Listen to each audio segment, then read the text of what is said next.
एक बार की बात है कि एक जंगल में जंगल का राजा शेर और चूहा रहा करते थे। एक बार जब शेर गहरी नींद में सो रहा था, तब एक चूहा बिल से निकलकर शेर के ऊपर उछल कूद करने लगा।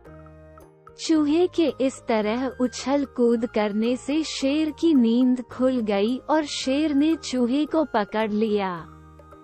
शेर द्वारा चूहे के पकड़े जाने के बाद चूहा बहुत ही ज्यादा डर गया।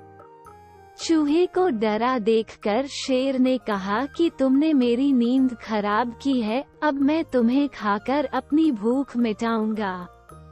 अपने को असहाय देखकर चूहे ने कहा कि हे जंगल के राजा, मुझ छोटे से प्राणी को खाने से आपकी भूख नहीं मिटेगी, आप मुझे मत खाइए। हे शेर राजा, मैं विनती करता हूँ कि आप मुझे छोड़ दो। यदि कभी आपके ऊपर कभी कोई मुसीबत आती है तो मैं आपकी मदद कर सकता हूँ। ये सुनकर शेर हंसने लगा। तुम तो बहुत छोटे हो, तुम क्या मेरी मदद करोगे?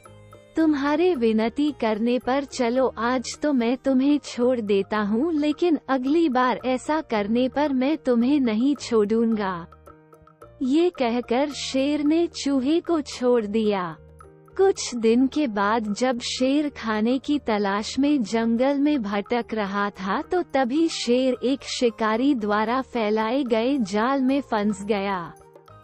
शेर अपने आप को छुड़ाने के लिए बहुत प्रयास करने लगा, लेकिन अपने आप नहीं छुड़ा पाया। इसके कुछ देर बाद शेर जोर जोर से दहाड़ मारने लगा। शेर की दहाड़ सुनकर चूहा वहां आ गया। जैसे ही चूहे ने शेर को जाल में फंसा हुआ देखा, चूहा तुरंत ही शेर के पास पहुंच गया। जब चूहे ने शेर को जाल में फंसा देखा तो चूहे ने फटाफट अपने तेज दांतों से जाल को काटना शुरू कर दिया। कुछ देर के बाद चूहे ने पूरा जाल काट दिया। जाल काटने के बाद शेर आजाद हो गया। चूहे की इस मदद से शेर बहुत ही भावुक हो गया। शेर ने चूहे को धन्यवाद दिया और दोनों उस दिन के बाद से अच्छे दोस्त बन गए।